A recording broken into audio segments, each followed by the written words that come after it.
गोवर्धन पूजा कब से शुरू हुआ? कृष्ण ने शुरू करवाया। लोग जो हैं इंद्रदेव की पूजा करते थे, और इंद्रदेव मतलब आप समझ रहे हैं, वर्षा के देवता हैं, देवताओं के देवता हैं, राजा हैं। तो उस दिन लोग क्या करते थे, घर का जो बहुमूल्य सामान है, ठीक है, उसको खर्च करते थे और उत्सव मनाते थे और वो राजा को अर्पण करते थे। तो कृष्ण ने कहा कि ये तो ठीक नहीं है, एक तो हम लोग ऐसे ही गरीब हैं, जन साधारण लोग तो गरीब ही हैं, आज भी गरीब हैं, पहले भी गरीब थे। तो उन्होंने कहा ये ठीक नहीं है, इतने रिचुअल्स करने की ज़रूरत नहीं है, इतने कर्म कांड करने की ज़रूरत नहीं है।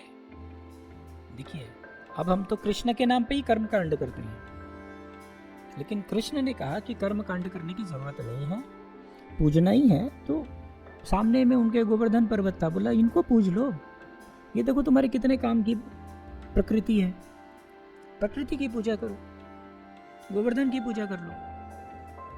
अब सब जगह तो गोवर्धन है नहीं, तो लोग क्या करते हैं, गोबर का एक टीला बना लेते हैं छोटा सा, और उसको गोवर्धन कहते हैं और गोवर्धन पूजा करते हैं। तो ये प्रतीक है। समझने की बात क्या है?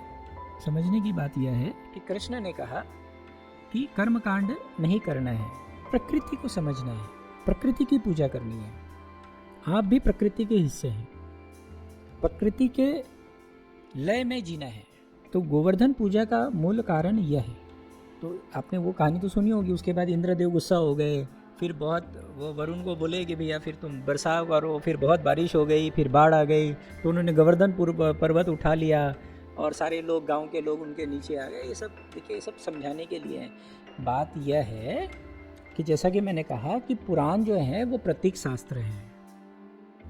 हुआ ये बात यह है कि जो हमारे वेद हैं और जो हमारे उपनिषद हैं, जो हमारे दर्शन हैं, वो बहुत आसान नहीं है समझना। सच तो ये है। एक तो क्या है, साधारण लोगों को 2 रोटी का इंतज़ाम करने में जीवन बीत जाता है, ठीक है। कितने पढ़े लिखे लोग हैं आज भी। पहले तो जीवन और ज़्यादा कठिन था, कहाँ समय था लोगों के पास। ऊपर से ये जो भाषाएं थी, ये धीरे धीरे उस समय से ही एब्सोल्यूट होना शुरू हो गई थी। संस्कृत भाषा, जो वेद और उपनिषद जो लिखे हुए हैं, वो वैसे नहीं समझ में आता था। समझाने वाले लोग आज भी नहीं है, तो उस समय भी नहीं थे। जन साधारण लोगों के लिए लोगों ने क्या किया, प्रतीक शास्त्रों का निर्माण किया, और वो है पुराण। तो पुराण के माध्यम से जन साधारण लोगों को शास्त्र का ज्ञान दिया जाए, ऐसी अवधारणा रखकर पुराण का निर्माण हुआ है।